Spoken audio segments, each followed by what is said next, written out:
My name is Margaret Chen, and I am 67 years old. Last Thursday morning, I stood in the marble lobby of the Fairmont building in downtown Seattle, watching my son Daniel stride past me as if I were invisible. His Italian leather shoes clicked against the polished floor, his tailored suit catching the light from the crystal chandeliers above. Behind him trailed 3 junior associates from his law firm, all nodding eagerly at whatever wisdom he was dispensing. He walked within 2 feet of where I stood, close enough that I could smell his expensive cologne, the same brand I had bought him for his first day at the firm 15 years ago. He didn't even glance my way. I had come to surprise him, to take him to lunch for his 42nd birthday. In my purse was a card I'd spent an hour choosing, along with a photo from his law school graduation, the day I'd sold my piano to pay his final semester's tuition. But as he swept past, speaking loudly into his phone about a merger worth millions, I heard him say something that froze me in place. "Yes, Mother is still alive," he said to whoever was on the other end. "No, she won't be at the gala. How do I put this delicately? She's not exactly the caliber of person who belongs at these events. Small-town seamstress, you understand. It would be embarrassing for everyone." The junior associates chuckled politely. One of them, a young woman with a severe bun, added, "It's sweet that you still take care of her, Mr. Chen.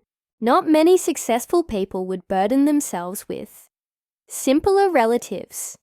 Daniel's laugh was rich and confident. "Well, someone has to. She served her purpose raising me. But now, let's just say she's better off in her little apartment, doing her little sewing projects.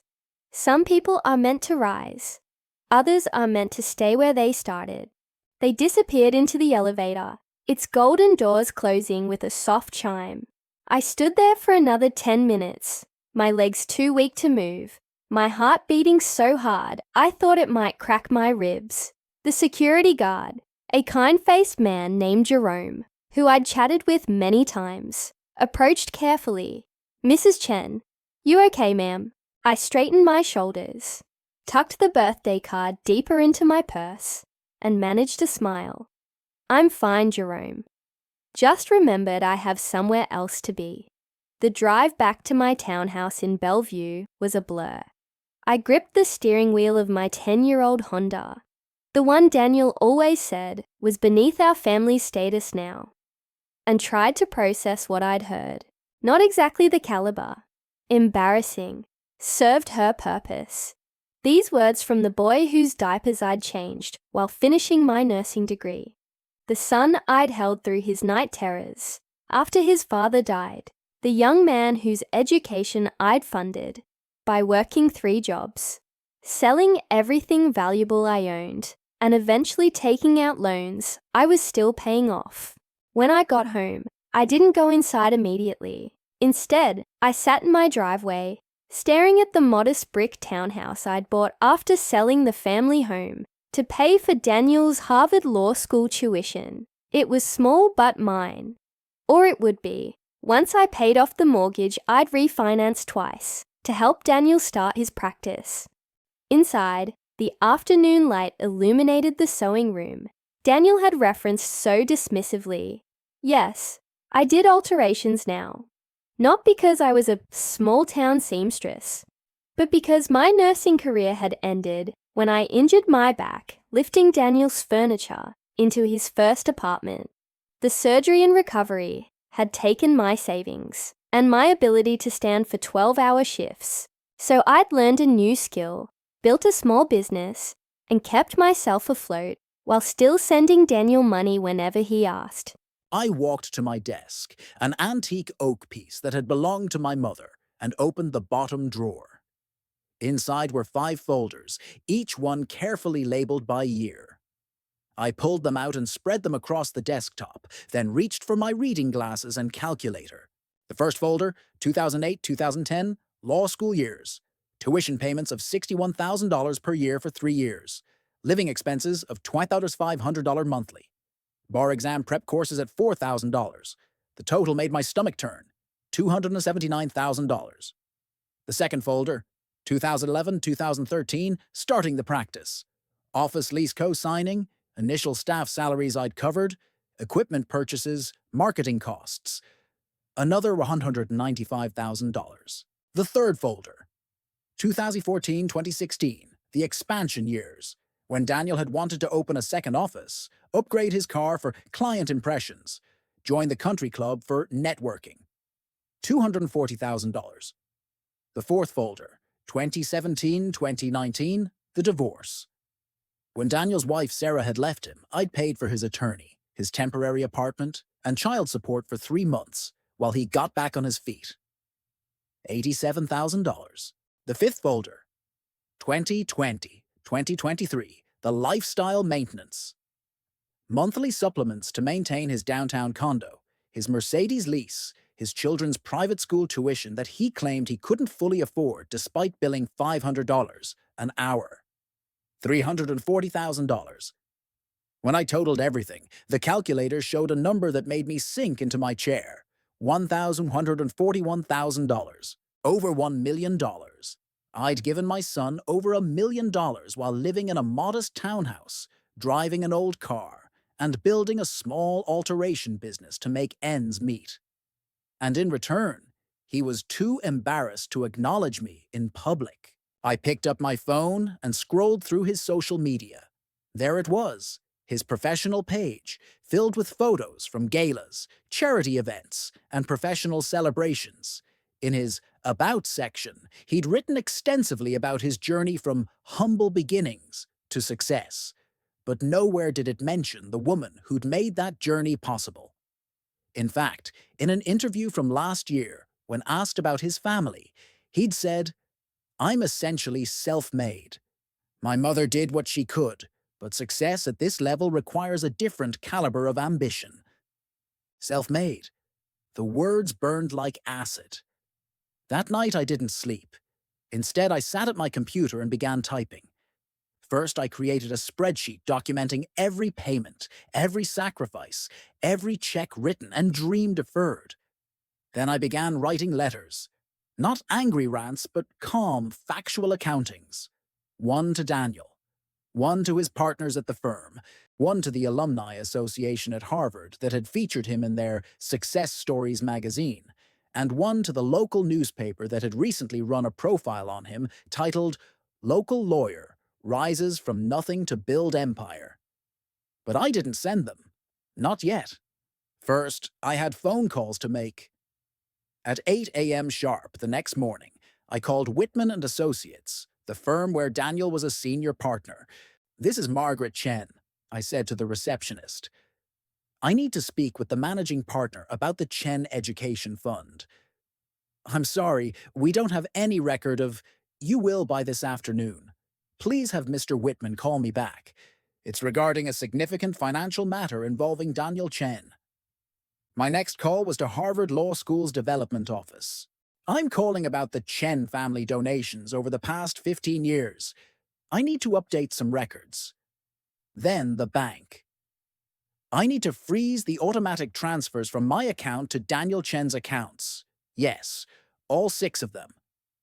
By noon, my phone was ringing. Daniel's number flashed on the screen. "Mother, what are you doing?" His voice was tight, controlled, but clearly agitated. "I just got a call from the bank saying you've frozen the transfers. There must be some mistake." "No mistake," I said calmly. "I heard what you said yesterday at the Fairmont building, about how I'm not the right caliber for your world, how I'm embarrassing, how I'm just a small-town seamstress who should stay in her place." Silence. Then, "You were there? It was your birthday. I came to surprise you with lunch." More silence. When he spoke again, his tone had shifted to the smooth, lawyer voice he used with difficult clients. "Mother, you misunderstood. I was simply protecting you from—" "From what, Daniel?" "From meeting your colleagues, from existing in your sphere, from being acknowledged as your mother. That's not— Look, you wouldn't understand the complexities of—" "I understand perfectly. I understand that I've given you $141,000 over the past 15 years. I understand that I sold my mother's jewelry, my piano, and our family home. I understand that I worked 3 jobs and destroyed my back to put you through school. And I understand that you're so ashamed of me that you can't even acknowledge my existence. Mother, please, let's not be dramatic. I'll come by this weekend and… No. We're done with private visits where you pretend to care for an hour before asking for money. If you want any relationship with me going forward, it will be on my terms. His voice hardened. What terms? First, you will publicly acknowledge every dollar I've given you. At the next partners meeting, at your alumni events, in an amendment to that profile piece the newspaper ran. Second, you will bring me to the gala next month. Not as your hidden shame, but as your mother, the woman who made your success possible. Third, you will begin paying me back. Not all at once, but $2,000 a month, the same amount I've been sending you for expenses despite your $500,000 salary. He laughed, but it was bitter. You can't be serious. I'm completely serious. You have 1 week to decide. If I don't see action by then, I'll send the letters I've written. One to your partners detailing how you've been taking money from your elderly mother while claiming to be self-made. One to Harvard about the true source of the Chen family donations. One to the newspaper correcting their story about your rise from nothing. And one to Sarah's lawyer, who I'm sure would be very interested to know about the hidden income you've been receiving while claiming poverty during your divorce proceedings. That's blackmail. No, Daniel, it's accountability. Something I should have taught you long ago. He hung up without another word. For the next 3 days, my phone rang constantly. Daniel called 18 times. Then came the texts, ranging from angry to pleading to threatening. On day 4, his assistant called to schedule a meeting. I declined. On day 5, flowers arrived with a card that said only, "Let's talk." I donated them to the local nursing home. On day 6, something unexpected happened. Sarah, Daniel's ex-wife, called. "Margaret, I hope you don't mind me reaching out. I heard about what's happening with Daniel." My stomach tightened. "How did you…" "He's been calling me, panicking, saying you've lost your mind, that you're trying to destroy him. But Margaret, I know better. I lived with him for 12 years. I saw the checks you sent. I watched him cash them while telling everyone he was self-made. I bit my tongue when he said you were too simple to understand his world." Tears pricked my eyes. "I didn't know you knew." "I knew. And I should have said something sooner. The way he treats you is one of the reasons I left. How could I respect a man who was so ashamed of the woman who gave him everything? How could I let our children grow up thinking that was acceptable?" "The children," I whispered. "How are Emma and Josh?" Sarah's voice softened. "They miss you. Daniel's been telling them you're too busy with your hobbies to see them, but they know something's wrong. Emma especially. She's 13 now, old enough to see through his stories. I miss them terribly." "Then see them. This Sunday I'm taking them to Lincoln Park for a picnic. Join us. Let them know their grandmother isn't the distant, disinterested person their father painted." That Sunday, I met my grandchildren for the first time in 8 months. Emma ran to me, all gangly teenage limbs and braces, wrapping me in a hug that smelled like strawberry shampoo and teenage rebellion. "Grandma, Dad said you didn't want to see us anymore." Josh, 10 and more reserved, hung back until I opened my arms. Then he crashed into me, mumbling into my sweater, "We thought you didn't love us." "Never," I said firmly, holding them both. "I love you more than all the stars in the sky." We spent the afternoon in the park. I taught Emma to sew a button back onto her jacket. Josh showed me his baseball card collection, carefully explaining each player's statistics. Sarah watched from a bench, occasionally wiping her eyes. As the sun began to set, Emma asked the question I'd been dreading. "Grandma, why does Dad say you're not important enough to come to his work events?" I looked at this bright, perceptive girl and made a decision. "Your father and I have different ideas about what's important. He thinks success means money and status. I think it means family and kindness. We're trying to work through our differences." "But you helped him become successful, didn't you?" Josh piped up. "Mom said you paid for his school and everything." "I did what parents do. I helped where I could." Emma's eyes narrowed. reminding me so much of Daniel at that age, but with a warmth he'd lost somewhere along the way. Then he should be proud of you, not hide you. From the mouths of babes. That evening, when I got home, Daniel's car was in my driveway. He sat on my porch steps, his expensive suit wrinkled, his face drawn. For the first time in years, he looked like the boy who used to wait for me to come home from my night shifts. "The children called me," he said without preamble. "Emma asked why I was ashamed of you. Josh wanted to know why I lied about you not wanting to see them." I unlocked my door but didn't invite him in. "What did you tell them?" "The truth. Or part of it. That I'd been wrong." He stood and I could see his hands shaking. "Mother, I don't know when I became this person. This arrogant, ungrateful—" "I do," I interrupted. "It was gradual. Each success that you attributed solely to yourself. Each check you cashed while denying its source. Each time you chose appearance over authenticity." He nodded, his jaw tight. "The partners' meeting is Tuesday. I'll tell them everything. The newspaper wants a follow-up story. I'll give them the real one. The gala is in 3 weeks. Will you come? As my guest of honor?" I studied his face, searching for sincerity. "And the repayment?" "I've already set up the automatic transfer. $2,000 a month as you asked. More if you'll let me." I looked at my finances. Really looked at them. "I've been spending money on stupid things while you've been living modestly. It's shameful."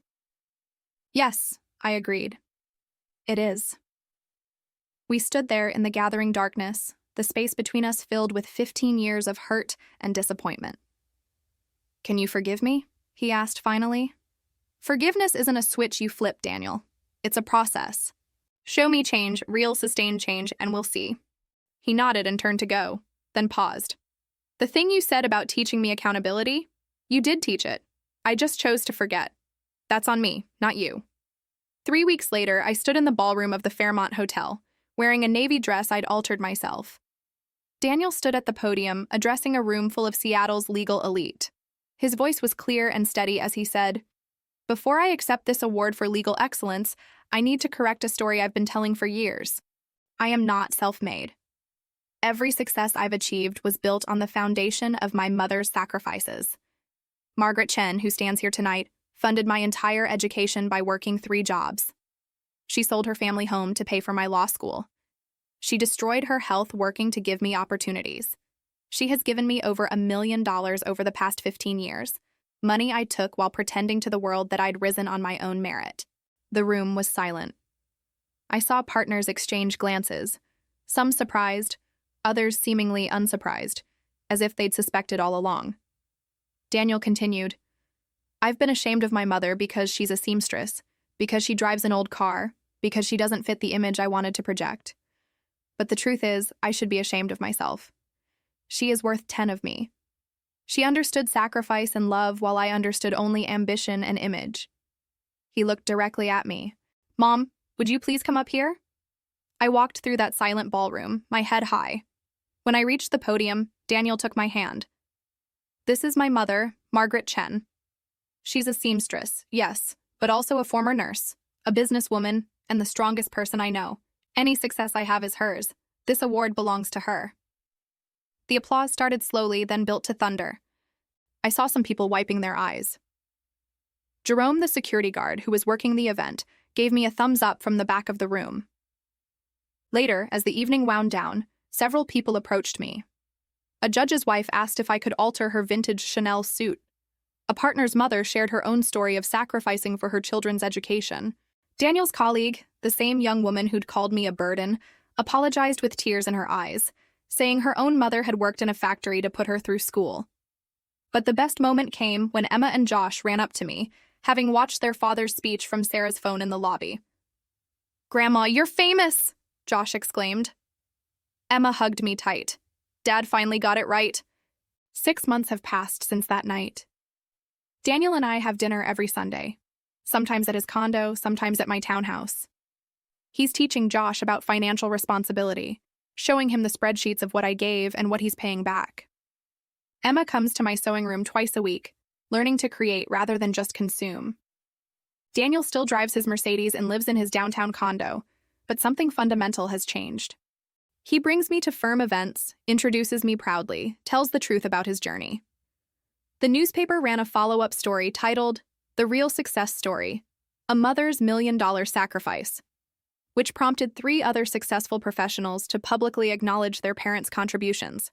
Last week, Daniel brought me a gift, my mother's piano, the one I'd sold 15 years ago to pay for his final semester. He'd tracked it down and bought it back. "I can't undo the past," he said as the movers positioned it in my living room, "but I can try to restore what was lost." As I ran my fingers over the keys, playing the first few bars of the Moonlight Sonata my mother had taught me, I thought about the price of success, the cost of pride, and the value of acknowledgement. "You know what the real tragedy was?" I said to Daniel as the last notes faded. "It wasn't the money. It wasn't even the lack of gratitude. It was that you forgot that success without family is just expensive loneliness." He nodded, his eyes wet. "I know that now. Emma told me something last week. She said, 'Dad, Grandma made you rich, but you made yourself poor by pushing her away.' Smart girl. She gets it from her grandmother." We sat together on the piano bench, and I taught him the simple melody I'd tried to teach him when he was 7, when he was too impatient to learn, too eager to run outside and play. This time he paid attention. This time he understood that some things are worth the patience, worth the time, worth the humility to learn. The letters I wrote but never sent still sit in my desk drawer. Sometimes I read them, reminding myself of the anger and hurt that almost consumed me. But then I look at the new photos on my wall. Daniel and me at the gala, the grandchildren at their school concerts, all of us at Thanksgiving dinner. And I realize that sometimes the greatest power isn't in destroying someone who hurt you, but in giving them the chance to rebuild. Daniel still has a long way to go. There are moments when his old arrogance surfaces, when he starts to slip into the narrative of self-made success. But Emma calls him on it, Josh questions it, and I simply raise an eyebrow. And he catches himself, corrects himself, remembers himself. Last night he called me late, something he hasn't done in years. "Mom, I just wanted to say thank you. Not for the money. Well, yes, for that too. But for holding me accountable. For refusing to let me disappear into my own ego. For loving me enough to demand better." "That's what mothers do," I said simply. "No," he replied. "That's what exceptional mothers do. And you're exceptional." The word hung between us. Exceptional. Not embarrassing, not wrong caliber, not beneath his status. Exceptional. It's not a perfect ending. There's still pain that surfaces at unexpected moments, still trust that needs rebuilding, still conversations that need to happen. But it's real, and it's honest, and it's ours. Tomorrow, Daniel is speaking at his law school about success and sacrifice. He asked me to come, to sit in the front row where everyone can see me. "I want them to know," he said, "that behind every self-made man is usually a woman who made him possible. And I want them to see her face, know her name, understand her worth. So tomorrow, I'll put on my navy dress, the one I altered myself, and I'll sit in that front row at Harvard Law School. And when my son tells his story, our story, I'll hold my head high. Not because I need the recognition, but because the truth deserves to be told. The truth that love isn't just about giving. It's about teaching someone to value what they receive. The truth that respect isn't optional, even especially for family. And the truth that sometimes the most powerful thing you can do is stop enabling someone's worst self and start demanding their best. Margaret Chen, seamstress, mother, and according to my son's latest introduction at last week's partners' dinner, the architect of everything worthwhile in my life.